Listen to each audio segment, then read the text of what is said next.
Hello प्यारे बच्चों, कैसे हैं आप सब लोग। उम्मीद करता हूँ अच्छे होंगे, खूब मेहनत से अपनी तैयारी कर रहे होंगे। आज हम लोग कक्षा 10 में अध्याय 6 जिसका नाम है त्रिभुज यानी कि ट्रायंगल्स के बारे में हम लोग पढ़ने जा रहे हैं, जिसमें हम लोग पढ़ेंगे कि त्रिभुज क्या होता है। इससे पहले हमने 9वीं कक्षा में क्या पढ़ा था और 10वीं कक्षा में हमें यहाँ क्या पढ़ना है त्रिभुज में। तो सबसे पहले अगर बात करें त्रिभुज किसे कहते हैं, तो यहाँ पे इसकी आकृति पे जरा गौर कर लीजिए। त्रिभुज क्या होता है, जैसे ये हमारे पास एक क्या है त्रिभुज। तो त्रिभुज के लिए कितनी भुजाओं की आवश्यकता होती है, तो त्रिभुज की नॉर्मल से परिभाषा क्या होती है, तीन भुजाओं से घिरी आकृति क्या कहलाती है हमारी त्रिभुज। तीन भुजाओं से घिरी आकृति क्या कहलाती है आपकी त्रिभुज। ठीक है, तो ये आपके पास त्रिभुज है। अब जरा ध्यान से देखिए, ये तीन भुजाओं से जो घिरी आकृति है ये क्या कहलाती है त्रिभुज। तो अगर बात करें, ये हमारे पास एक भुजा है, ये हमारे पास एक भुजा है, ये एक भुजा है। तो ये त्रिभुज कब है, जब ये तीन भुजाओं से क्या है घिरी आकृति। तो अगर परिभाषा की बात करें तो तीन भुजाओं से घिरी आकृति क्या कहलाती है त्रिभुज। जो इसकी परिभाषा होगी त्रिभुज की वो क्या होगी, छोटी छोटी चीजें लेके चलिए तो आप बड़ी चीजों पे पहुंच पाएंगे। क्या कि तीन भुजाओं से घिरी आकृति, तीन भुजाओं से जो घिरी आकृति है, घिरी आकृति क्या कहलाती है त्रिभुज कहलाती है। तीन भुजाओं से घिरी आकृति त्रिभुज कहलाती है। ठीक है, तीन भुजाओं से घिरी आकृति हमारी त्रिभुज कहलाती है। लेकिन क्या हमें त्रिभुज की परिभाषा ही पढ़नी है, तो ये चीज तो हम पिछले कक्षाओं में भी पढ़ते चले आ रहे हैं कि तीन भुजाओं से घिरी आकृति त्रिभुज कहलाती है। त्रिभुज की दो भुजाएं जिस बिंदु पे काटते हैं उसको शीर्ष कहते हैं। ठीक है, शीर्ष कहते हैं। और दो भुजाओं के बीच जो आकृति बनती है ये कोण कहलाती है। त्रिभुज में तीन कोण होते हैं, तीन शीर्ष होती हैं, तीन भुजाएं होती हैं। ये तो नॉर्मल सी चीजें हैं। तो हमने 9वीं कक्षा में क्या पढ़ा था, 9वीं कक्षा में एक शब्द है सर्वांग समता। एक शब्द हमने पढ़ा था सर्वांग समता, ये लिखा हुआ है। सर्वांग समता क्या होता है, ये हमारा टॉपिक है। पहला जो हमारा टॉपिक है हमने 9वीं कक्षा में पढ़ा था सर्वांग समता के बारे में। यानी कि अगर बात करें हम लोग सर्वांग समता यानी कि सर्वांग समता या सर्वांग सम आकृतियां। सर्वांग समता, सर्वांग समता का मतलब होता है महत्व, उसका गुण क्या है। सर्वांग समता का मतलब है कि हमें सर्वांग सम आकृतियों के बारे में हमें जानना है। ठीक है, तो सर्वांग सम आकृतियां क्या है वो हम समझते हैं। हमें यहाँ पे पढ़ना है सर्वांग सम आकृतियां, जो हमने पिछली कक्षा में पढ़ी थी। मैं केवल समझा रहा हूँ, ये 9वीं का टॉपिक है। सर्वांग सम आकृतियां क्या होती हैं। सर्वांग सम के बाद होता है समरूप। हमें तो स्टार्ट करना है समरूप आकृतियों से। जो 10वीं कक्षा में हमारा जो कॉन्सेप्ट है वो समरूप आकृतियों के बारे में है। ये सर्वांग समता क्या होता है, जब दो आकृतियां सर्वांग सम कब कही जाती हैं, ये लिखा है साफ साफ कि यदि दो त्रिभुज सर्वांग सम तब कहे जाते हैं जब उनके आकार समान हो, साथ साथ उनका जो आमाप है वो भी क्या हो, समान हो। यानी कि दो आकृतियां समान कहलाती हैं यदि उनका शेप और साइज दोनों आपस में समान हो।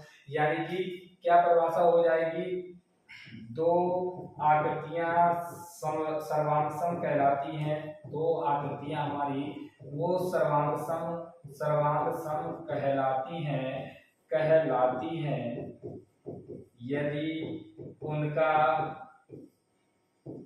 यदि उनका आकार को कहते हैं शेप, SHAP शेप, और आमाप का मतलब होता है साइज, यानी कि SIZ साइज, कैसे हो, समान हो।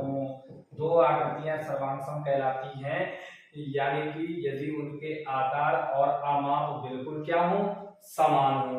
जैसे अगर एग्जाम्पल की बात करें तो यहाँ पे अब आपको बता दें कि जैसे हमारे पास एक वृत्त है, ये एक वृत्त है, फिर ये एक वृत्त है। ये जो है सर्वांग सम कब कहलाएंगे, यदि दोनों का आकार जो है, दोनों का आकार का मतलब जो है इनकी शेप किसके आकार की है, वृत्त की, और दोनों के साइज मतलब इनकी माप जो है वो भी, अगर ये 5 सेंटीमीटर त्रिज्या का जो वृत्त है और ये भी कितने त्रिज्या का होना चाहिए, 5 सेंटीमीटर त्रिज्या का होना चाहिए, तो ये आकृतियां क्या कहलाएंगी, सर्वांग सम। ठीक है, सर्वांग सम के बारे में हम लोग पिछली कक्षा में पढ़ चुके हैं, लेकिन हमने सर्वांग सम त्रिभुजों के बारे में पढ़ा था। हमने सर्वांग आकृतियां नहीं पढ़ी थी। सर्वांग त्रिभुज कितने प्रकार से हम सर्वांग समता सिद्ध करके आए थे? 5 प्रकार की सर्वांग समता हमने कसौटियां पढ़ी होंगी, आप लोगों को याद होगा, आपने पढ़ा होगा। तो 5 प्रकार की सर्वांग समता कसौटियां हमने 9वीं कक्षा में पढ़ी है, ठीक है। जितने नहीं पढ़ी है 9वीं की भी सीरीज हम लोग लाएंगे, उसमें आप लोग देख लीजिएगा डिटेल से। फिर अगर बात करें सर्वांगसम, हम लोग केवल और केवल ये जान रहे हैं सर्वांगसम आकृतियां क्या है। जैसे ये हमारे पास एक वर्ग है, ठीक है, तो ये वर्ग सर्वांगसम होगा इसी आकार और इसी आमाप वाले वर्ग के, ठीक है। अगर मान लो इसकी प्रत्येक भुजा 4 सेंटीमीटर की है और प्रत्येक कोण इसका क्या है 90 है, तो ये आकृतियां आपस में कैसी आकृतियां कहलाएंगी? सर्वांगसम, ठीक है। ये भी 4 है, ये भी 4 है और प्रत्येक कोण कितना है 90, तो ये आकृतियां बनी जाएंगी कौन सी कह रहे हो? सर्वांगसम। तो सर्वांगसम के लिए क्या क्या कॉन्सेप्ट जरूरी है कि आकार और आकृति, मतलब उसकी आकार और आमाप दोनों क्या होनी चाहिए? समान। तो अभी हम केवल और केवल किसके बारे में पढ़ के आए हैं? सर्वांग समता, जो कि हमने पिछली कक्षा में भी पढ़ी थी। अब हमें क्या पढ़ना है? इसके बारे में अब हम लोग चर्चा कर लेते हैं। ये तो सर्वांग समता के बारे में हो गया, ठीक है। अब अगर बात करें इसके आगे हमें क्या पढ़ना है? अब हमें यहाँ पे पढ़ना है समरूप आकृतियों के बारे में। हमें यहाँ पे पढ़ना है किसके बारे में? समरूप आकृतियां। ये हमारा कॉन्सेप्ट है समरूप आकृतियां। समरूप आकृतियां क्या है? समरूप आकृतियां क्या है इसके बारे में अब हम लोग पढ़ते हैं। समरूप आकृतियां क्या है, जरा पहले इसकी परिभाषा देख लेते हैं। समरूप आकृतियां क्या है, ठीक है, फिर हम इस पर चर्चा करेंगे। समरूप आकृतियां, सिमिलर फिगर्स, समरूप आकृतियां, ठीक है। अभी हमने सर्वांगसम आकृतियां देखी, अब हम लोग देखेंगे समरूप आकृतियां क्या होती है, इसकी परिभाषा इस पे पहले चर्चा करेंगे। दो आकृतियां समरूप कहलाती हैं, दो आकृतियां समरूप कहलाती हैं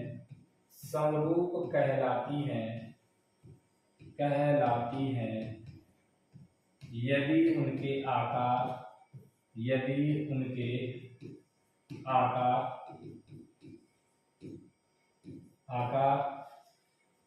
का मतलब होता है शेप, और आकार समान हो। आकार कैसा हो? समान। मतलब अगर वृत्तीय आकार की है तो दूसरी भी क्या होनी चाहिए? वृत्तीय आकार की समान हो, परंतु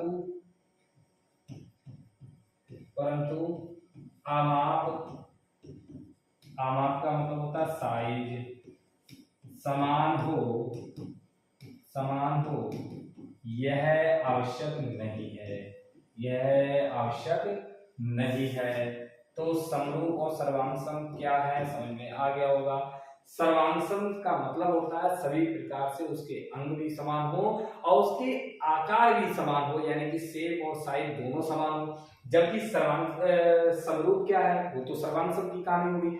समरूप के लिए आकार तो उसके समान होने चाहिए, परंतु उसकी जो माप है वो समान हो या ना हो ये आवश्यक नहीं है। जैसे अगर इसके एग्जाम्पल पे बात करें, इसके उदाहरण अगर हम समझें तो उदाहरण को आप लोग समझिएगा।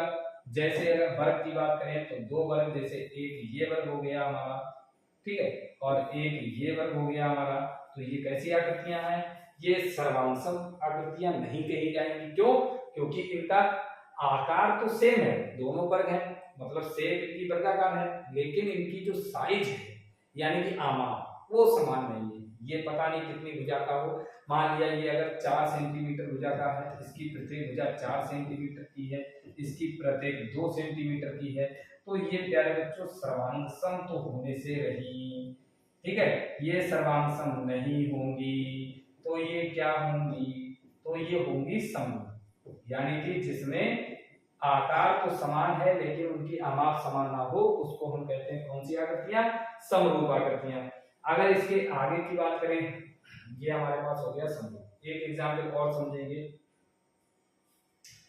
समझेंगे, जैसे ये वृत्त की अगर बात करें, एक हमने बड़ा वृत्त बना दिया, एक हमने छोटा वृत्त बना दिया, एक हमने इसके अंदर वृत्त बना दिया, एक और अंदर वृत्त बना दिया, तो ये सभी आकृतियां कौन सी बोली जाएंगी? समरूप, ठीक है, क्योंकि इनके आकार सभी के वृत्त के हैं। लेकिन ये क्या सर्वांगसम है? ये सर्वांगसम नहीं है, क्योंकि इनकी माप अपनी अपनी है, ठीक है। तो अब आपको समझ में आ गया होगा कि समरूप आकृतियां क्या होती है, सर्वांगसम आकृतियां क्या होती है। यही हमारा जो है टॉपिक है, ठीक है। फिर इसके आगे क्या है वो भी मैं बताऊंगा, पहले देख लेते हैं समरूप के बारे में। ये यहाँ पे आपके पास समरूप आकृतियां हैं कुछ, इसको भी जरा ध्यान से समझ लीजिए। तो समरूप आकृतियां क्या है, ये इसमें लिखा है तो पढ़ देता हूं। इसमें क्या लिखा, कक्षा 9 में आपने देखा था कि समान यानी कि त्रिज्या वाले सभी वृत्त कैसे होते हैं, सर्वांगसम होते हैं। समान लंबाई की भुजा वाले सभी वृत्त क्या होते हैं, सर्वांगसम होते हैं, अभी मैंने यही बताया। तथा समान लंबाई की भुजा वाले सभी समबाहु त्रिभुज भी कैसे होते हैं, सर्वांगसम। अब केवल दो वृत्तों पर विचार कीजिए, क्या ये सर्वांगसम है या नहीं। तो फिर वही चीज है, इनकी यहाँ पे त्रिज्या आप देखिए, इसकी ये बड़े आकार में है, ये थोड़ा छोटे आकार में है, तो ये सर्वांगसम नहीं है। ये कैसे है, समरूप। यहाँ पे वर्ग देखिए, एक छोटा है एक बड़ा है, तो ये सर्वांगसम नहीं है। ये भी कैसे है, समरूप। ये त्रिभुज देखिए, एक बड़ा है एक छोटा है, एक इसके अंदर फिट है, तो ये भी आकृतियां हमारे पास कैसी है, समरूप, सर्वांगसम नहीं है। फिर इसके आगे की बात करें, आप यहाँ से भी देख लीजिए, ये ताजमहल बड़ा है, ये छोटा है, ये इससे भी छोटा है, ये कैसी आकृतियां हैं, समरूप, ठीक है, सर्वांगसम नहीं है। फिर अगर इसके आगे की बात करें तो इसके आगे क्या है और देखते हैं। फिर इसके बाद ये देखिए, ये है आपका अगला टॉपिक जो है समरूप। अब हमारे पास क्या है कि बहुभुज की समरूपता, जिसमें बहुत भुजाएं हो, 2 से अधिक, 3 से अधिक, 4 से अधिक भुजाएं हैं, तो वो आकृतियां हम कैसे बताएंगे कि भाई ये समरूप है या नहीं। तो अब देखिए, बहुभुज की समरूपता अब हम लोग कैसे डिफाइन करेंगे कि समरूप बहुभुज आकृतियां जो है वो हम समरूप कैसे बताएंगे, यानी कि बहुभुज समरूप, बहुभुज की समरूपता, बहुभुज की समरूपता कब होगी, दो बहुभुज यानी कि 2 या 3 या 3 से अधिक भुजाएं वाले जो आकृतियां वो बहुभुज में आएंगी, ठीक है। तो बहुभुज क्या होगा, इसमें क्या लिखा है परिभाषा कि समान संख्या वाले दो बहुभुज समरूप होते हैं। समान संख्या वाले, परिभाषा इसकी देख लेते हैं, समान संख्या वाले दो बहुभुज समरूप होंगे, बहुभुज समरूप होते हैं, दो बहुभुज समरूप होते हैं यदि, पहला कॉन्सेप्ट, उनके संगत कोण बराबर है। उनके संगत कोण कैसे होने चाहिए, संगत कोण बराबर हों। उनके संगत कोण कैसे हो, बराबर हो। अभी मैं एग्जांपल भी समझाऊंगा। नंबर 2, उनकी संगत भुजाएं, उनकी जो संगत भुजाएं हैं, उनकी संगत भुजाएं एक ही अनुपात में है, एक ही अनुपात में हो अर्थात समानुपाती है, एक ही अनुपात में हो अर्थात कैसी हो, समानुपाती, अर्थात समानुपाती है, समानुपाती है अर्थात समानुपाती हो, ठीक है। तो दो बहुभुज समरूप कब कहलाते हैं, यदि उनके संगत कोण बराबर है, दूसरा उनकी संगत भुजाएं क्या हो, एक ही अनुपात में हो। जैसे अगर इस आकृति से अगर हम देखें, ये दो चतुर्भुज हैं हमारे पास, ये बहुभुज क्या है, चतुर्भुज, क्योंकि 4 भुजाओं से जो घिरी आकृति है, ऐसा बहुभुज जिसमें 4 भुजाएं हो वो बहुभुज चतुर्भुज कहलाता है, ऐसा बहुभुज जिसमें 3 भुजाएं हो वो बहुभुज त्रिभुज कहलाता है। तो अगर इसमें बात करें, ये चतुर्भुज ABCD और PQR समरूप है या नहीं, तो अब देखिए, पहला कॉन्सेप्ट क्या है बहुभुज की समरूपता, कि उनके संगत कोण क्या होने चाहिए, बराबर। जैसे यहाँ पे अगर बात करें कोण A 105 है, तो इसका संगत देखिए कोण P क्या है, 105, यानी कि चतुर्भुज ABCD का कोण A और चतुर्भुज PQRS का कोण P ये आपस में बराबर है, 105 105 के हैं। कोण B 100 है, तो दूसरे चतुर्भुज का कोण Q भी 100 है। इसका कोण C और उसका कोण R ये भी बराबर है, 70 के हैं। इसका कोण D उसका कोण S दोनों आपस में बराबर है, यानी कि कितने के हैं, 85 के। तो पहली चीज यहाँ पे वेरीफाई हो रही है, यानी कि उनके संगत कोण आपस में कैसे हो रहे हैं, चतुर्भुज के बराबर। तो अब यहाँ पे चतुर्भुज के जो संगत कोण है ये तो बराबर हो गया। नंबर दूसरा क्या कॉन्सेप्ट है, उनकी संगत भुजाएं एक ही अनुपात में हो अर्थात कैसी हो, समानुपाती। जैसे बात करें AB का अनुपात किसके साथ हम निकालने जा रहे हैं, PQ के साथ। तो AB का अनुपात PQ के साथ देखते हैं, तो AB हमारे पास कितना है, 1.5 और PQ हमारे पास कितना है, पी क्यू हमारे पास है 3, तो दशमलव हटाएंगे 1 0, 15 एकम 15, 15 दूना 30, 1 बटा आ गया 2। ठीक है, फिर आप BC का अनुपात इसके साथ निकालिए QR के साथ, तो BC बटे QR अगर हम निकालेंगे तो ये भी आप देख सकते हैं, ये 2.5 है, ये 5.0, दशमलव हटाएंगे 25 एकम 25, 25 दूनी 50। फिर आप देखिए 2.4 का अनुपात इसके साथ निकालेंगे तब भी 1/2 आएगा, 2.1 का अनुपात इसके साथ निकालेंगे तब भी 1/2 ही आएगा। तो कुल मिलाकर प्रत्येक कोण बराबर है संगत, और प्रत्येक संगत भुजाओं का अनुपात भी क्या है, समानुपाती, यानी कि दोनों कंडीशन अगर लग रही है, दोनों नियम हमारे लग रहे हैं किसी भी बहुभुज में, तो वो बहुभुज हमारे पास क्या होंगे, समरूप होंगे। ठीक है, ये कॉन्सेप्ट है बहुभुज की समरूपता का, तो उम्मीद करता हूं समझ में आया होगा। अब समझते हैं इसके आगे के, इसके आगे हमारे पास क्या है। अब हम इन पे विचार कर लेते हैं कि ये आकृतियां जो हैं वो हमारी जो है समरूप हैं या नहीं। तो अब अगर इस चित्र में बात करें तो इस चित्र को समझिएगा, तो यहाँ पे आपके पास दो चित्र हैं, इसको भी समझ लीजिएगा। तो अब अगर यहाँ पे बात करें तो प्यारे बच्चों यहाँ पे देखिए दो बहुभुज हैं, एक तो ABCD एक चतुर्भुज है, एक PQRS एक चतुर्भुज है। तो यहाँ पे पहले हम देखते हैं संगत कोण क्या बराबर है या नहीं। तो अब जरा ध्यान से देखिएगा, गौर कीजिएगा प्यारे बच्चों। अगर बात करें कोण A की, तो कोण A जो है दूसरे चतुर्भुज के कोण P के बराबर है, क्योंकि ये 90-90 है। इसी प्रकार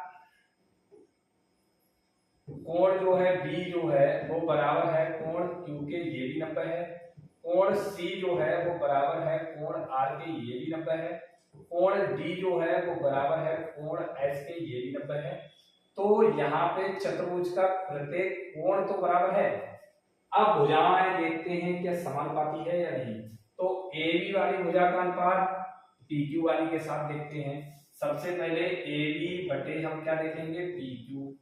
AB बटे PQ मतलब 3 और बटे में आएगा 3.5, दशमलव हटाइए 0, 5 छक्का 30, 5 सत्ते 35, 6 बटे कितना हो गया 7। फिर अब देखते हैं दूसरी भुजा यानी कि BC का अनुपात हम निकालेंगे QR के साथ, यानी कि अब हम निकालेंगे BC बटे हम लोग क्या निकालेंगे QR। तो अब आप देखिए यहाँ पे 3 है, यहाँ पे भी 3 है, ये कितना आ गया 1/1। अब आप देख रहे हैं लेकिन भुजाओं का तो अनुपात बराबर ही नहीं है, सभी भुजाओं का, सभी संगत भुजाओं का अनुपात क्या हो, समानुपाती। अब दिक्कत है, सभी संगत भुजाएं समानुपाती होनी चाहिए, यानी कि एक ही अनुपात में होनी चाहिए। जैसे यहाँ पे था सबकी 1/2 आ रही थी, तो 1/2 ही आना चाहिए था, तभी ये समरूप होंगे। तो यही चीज तो है, ये समरूप क्यों नहीं है, क्योंकि यहाँ संगत भुजाओं का अनुपात बराबर नहीं है, जबकि कोणों का अनुपात बराबर है। यही यहाँ पे लिखा हुआ है। अगर बात करें यहाँ पे तो आप लोग देख सकते हैं क्या लिखा हुआ है, यहाँ पे मैं पढ़ देता हूं। इसमें लिखा है आकृति 6.6 के दो चतुर्भुजों, एक वर्ग और एक आयत में संगत कोण बराबर है, परंतु इनकी संगत भुजाएं एक ही अनुपात में नहीं है। ठीक है, अतः ये दोनों चतुर्भुज जो हैं वो समरूप नहीं है। देखिए ये समरूप नहीं है। क्लियर हो गया होगा कॉन्सेप्ट, क्योंकि बहुत ही डिटेलिंग में मैंने आपको बताया है फिगर के माध्यम से, जिससे आप लोगों को दिक्कत ना हो। ठीक है, अब इसके आगे का कॉन्सेप्ट क्या है इसको भी समझ लेते हैं। पहले बच्चों यहाँ तक उम्मीद करता हूँ समझ में आ गया होगा। अब अगर इसके आगे की बात करें तो इसके आगे हम लोग चलते हैं।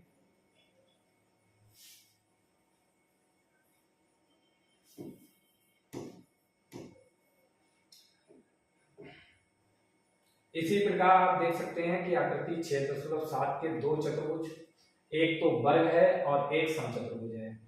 वर्ग और समचतुर्भुज में क्या अंतर होता है, वर्ग एक ऐसा चतुर्भुज होता है जिसका प्रत्येक कोण समकोण होता है, साथ ही प्रत्येक भुजा भी क्या होती है बराबर। जबकि चतुर्भुज समचतुर्भुज एक ऐसा चतुर्भुज होता है जिसकी सभी भुजाएं तो बराबर होती हैं लेकिन प्रत्येक कोण समकोण नहीं होता है। अब अगर बात करें यहाँ पे देखिए इसमें क्या लिखा है, वर्ग और समचतुर्भुज में संगत भुजाएं एक ही अनुपात में हैं, अर्थात कैसी है समानुपाती, परंतु इनके संगत कोण बराबर नहीं है। अगर भुजाओं का अनुपात देखें तो आप AB का अनुपात अगर PQ के साथ निकालें तो हम लोग यहाँ पे निकाल के देख लेते हैं। ए बी बटे अगर आप पी क्यू देखें तो ए बी है 2.1 और ये है 4.2, दशमलव से दशमलव आप हटा दीजिए, 21 एकम 21, 21 दूना 42, 1/2 आ गया।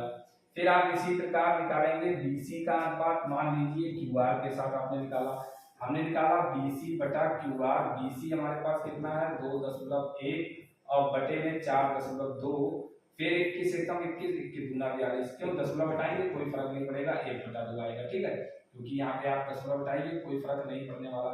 फिर इसके बाद देखते हैं CD का अनुपात किसके साथ, SR या RS के साथ। तो CD हमारे पास ये है, RS हमारे पास ये है। CD कितना है 2.1 और बटे में कितना है 4.2, दशमलव हटाएंगे यहाँ पे भी 21 एकम 21, 21 दूनी 42, फिर 1/2 आया। फिर अंतिम जो है वो AD का अनुपात हम किसके साथ निकालेंगे, ES के। तो AD बटा ES बराबर आएगा 2.1 और बटे में कितना है 4.2, तो यहाँ पे दशमलव हटाएंगे तो 21 एकम 21, 21 दूनी 42, फिर आप देखिए 1/2 आया। तो यहाँ पे हम लोग क्या स्पष्ट तरीके से समझ पा रहे हैं कि संगत भुजाओं का जो अनुपात है वो तो बराबर है, लेकिन प्रत्येक कोण अगर बात करें क्या कोण ए पी के बराबर है, तो कोण ए तो समकोण है लेकिन पी जो है कहीं से कहीं तक समकोण नहीं है।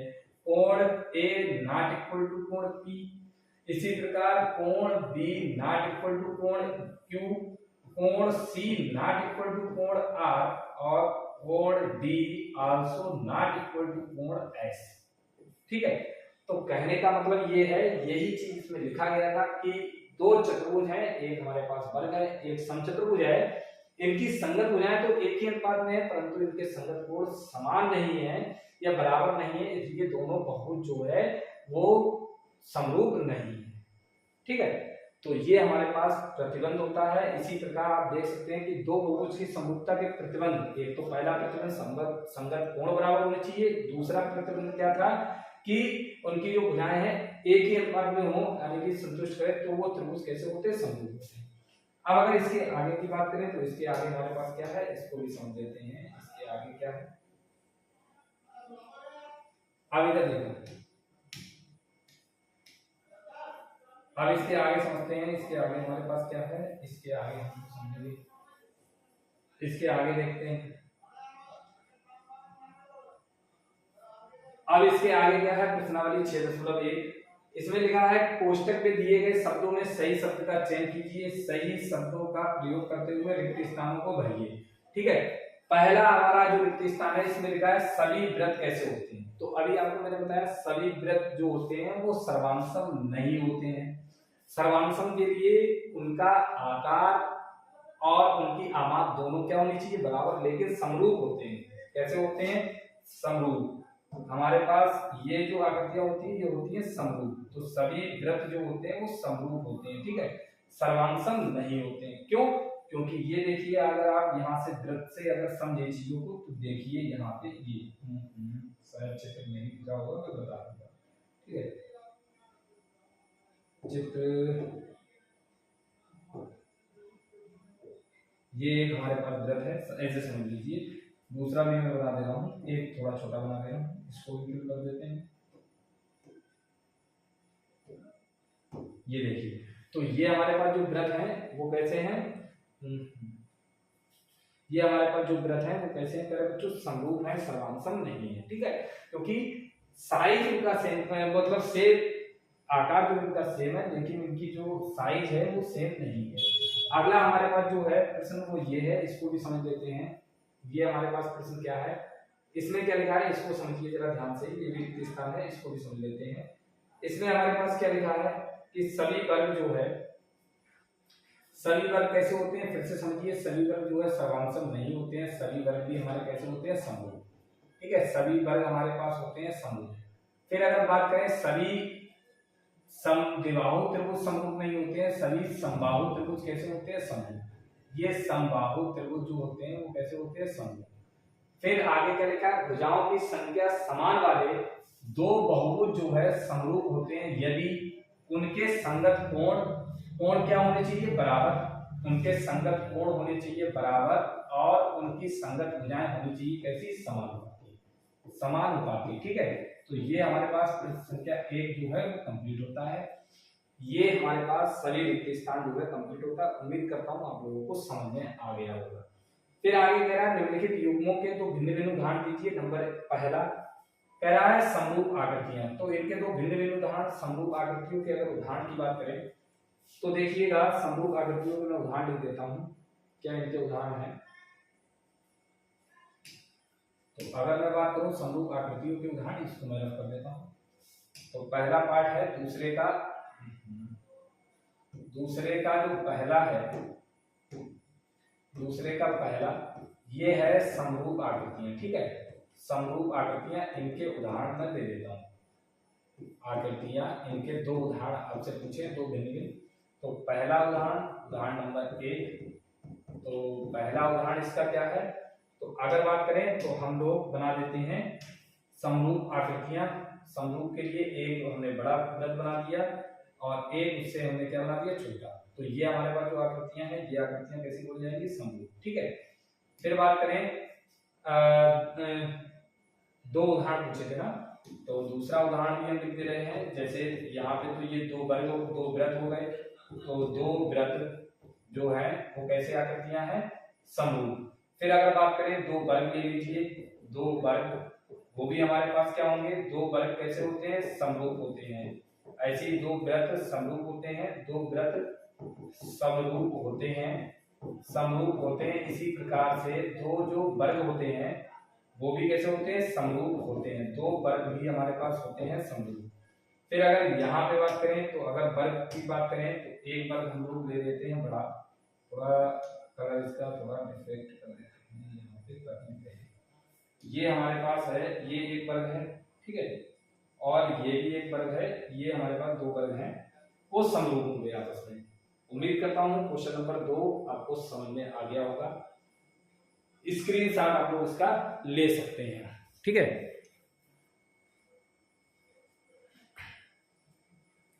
अब इसके आगे की बात करें तो इसके आगे हम लोग चलते हैं। ये हमारे पास हो गया क्वेश्चन नंबर 2 कंप्लीट। ठीक है, अब इसके आगे की बात करें तो इसके आगे समझते हैं।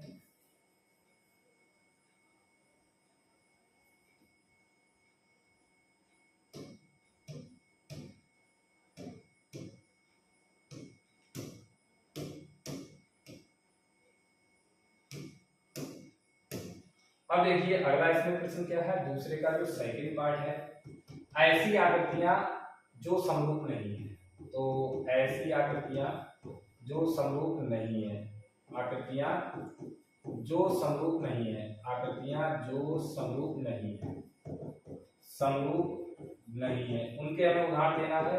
तो अब देखते हैं ऐसी आकृतियां कौन कौन सी हैं। जैसे अगर पहले उदाहरण की बात करें, इसमें भी हमें उदाहरण देना है। तो अगर पहले उदाहरण की बात करें तो अब देखते हैं उदाहरण नंबर 1। जैसे एक वर्ग तथा एक वृत्त हमने ले लिया, ये भी आपस में क्या है? समरूप नहीं है। एक तो आपने वृत्त ले लिया और एक आपने क्या ले लिया? वर्ग। तो ये एक वर्ग हो गया और इसी के साथ में हम ले लेते हैं एक वृत्त। ठीक है, ये समरूप नहीं है। दूसरे नंबर पे बी अगर हम बात करें तो एक समचतुर्भुज ले लो, एक वर्ग ले लो, या एक वर्ग एक त्रिभुज एक वृत्त ले लो। एक त्रिभुज तथा एक वर्ग। ठीक है, एक वर्ग। आप कोई सी भी दो आकृतियां ले सकते हो डिफरेंट। अगर डिफरेंट अलग अलग मतलब आकृतियां हैं तो वो वैसे ही समरूप नहीं होती है। तो अगर बात करें तो हमने क्या लिया? एक त्रिभुज लिया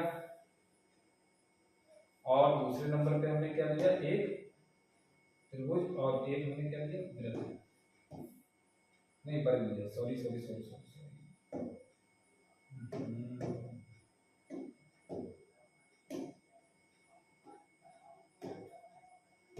ये हमारे पास हो गया एक वर्ग। ठीक है,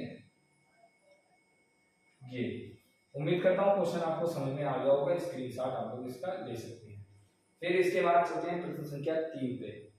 स्क्रीनशॉट इसका ले लीजिए आप लोग। फिर चलते हैं प्रश्न संख्या 3 पे। अब चलते हैं इसके आगे प्रश्न संख्या 3 पे। अब प्रश्न संख्या 3 क्या है? ये भी पहले वाले प्रश्नों की जैसे ही है।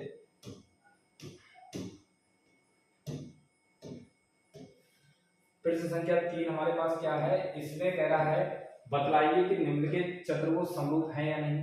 तो एक चतुर्भुज हमारे पास है PQRS और एक हमारे पास है ABCD, यानी कि चतुर्भुज PQRS और ABCD के बारे में बताना है। तो अब हम देखते हैं चतुर्भुज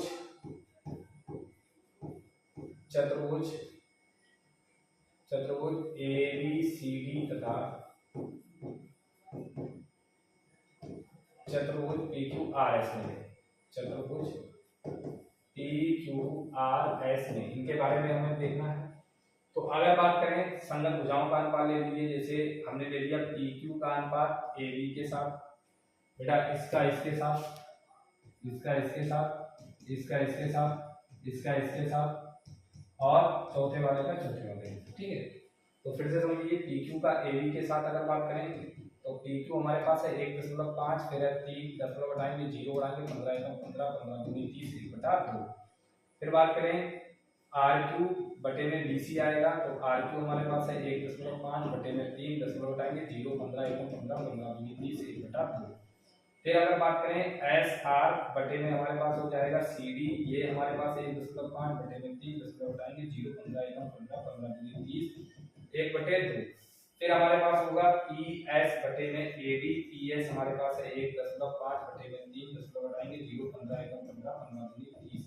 अब आप देख सकते हो कि प्रत्येक संगत भुजाओं का अनुपात तो समान है, लेकिन अगर बात करें लेकिन कोण जो है A जो है वो बराबर नहीं है P के, कोण B जो है वो बराबर नहीं है कोण Q के, कोण C बराबर नहीं है कोण R के और कोण D बराबर नहीं है कोण S के। तो अब आप क्या लिखोगे, चूंकि चतुर्भुज ABCD तथा चतुर्भुज PQRS की प्रत्येक संगत भुजाएं तो समानुपाती हैं, लेकिन प्रत्येक कोण जो है वो समान नहीं है, इसलिए दिए गए चतुर्भुज समरूप नहीं है, ठीक है। तो ये आप कहाँ लिख दीजिएगा, जो मैंने बोला आप लोग बार बार देखिएगा वीडियो को और लिख दीजिएगा, ठीक है। तो उम्मीद करता हूँ प्रश्नावली आपको 6.1 अच्छे से समझ में आ गई होगी। अब इसके आगे के लेक्चर में हम लोग पढ़ेंगे त्रिभुजों की समरूपता के बारे में। क्या होता है समरूपता, मतलब समरूपता के बारे में तो हमने पढ़ लिया, इसके आगे हमें क्या पढ़ना है अब समझिएगा। अब हमें यहाँ पे जो पढ़ना है वो पढ़ना है इसकी प्रमेय आगे क्या है। अगर इसके आगे की बात करें तो इसके आगे हमें पढ़ना है प्रमेय। प्रमेय है हमारे पास, यदि किसी त्रिभुज की एक भुजा के समांतर अन्य दो भुजाओं को भिन्न भिन्न बिंदुओं को प्रतिच्छेद करने के लिए एक रेखा खींची जाए तो ये अन्य भुजाओं को एक ही अनुपात में विभाजित करती है। काफी इंपॉर्टेंट प्रमेय है, ये अगले लेक्चर में हम लोग सीखेंगे। इसके बाद इस प्रमेय का विलोम सीखेंगे, फिर एक्सरसाइज के क्वेश्चंस को हम लोग करेंगे, ठीक है। तो ये इसके कॉन्सेप्ट हैं यहाँ पे जो हमें पढ़ने हैं, एग्जाम्पल भी आपको समझाते हुए चलेंगे हम लोग। और हमें यहाँ पे प्रश्नावली 6.2 के भी प्रश्नों को यहाँ पे हल करना है, बहुत ही अच्छे तरीके से यहाँ पे हम लोग हल करेंगे। तो आप लोग बने रहिएगा, चैनल पे अगर नए हैं तो सब्सक्राइब कर लीजिएगा। अब मिलते हैं इसके अगले लेक्चर में, तब तक के लिए जय हिंद। खूब पढ़िए खूब पढ़िए।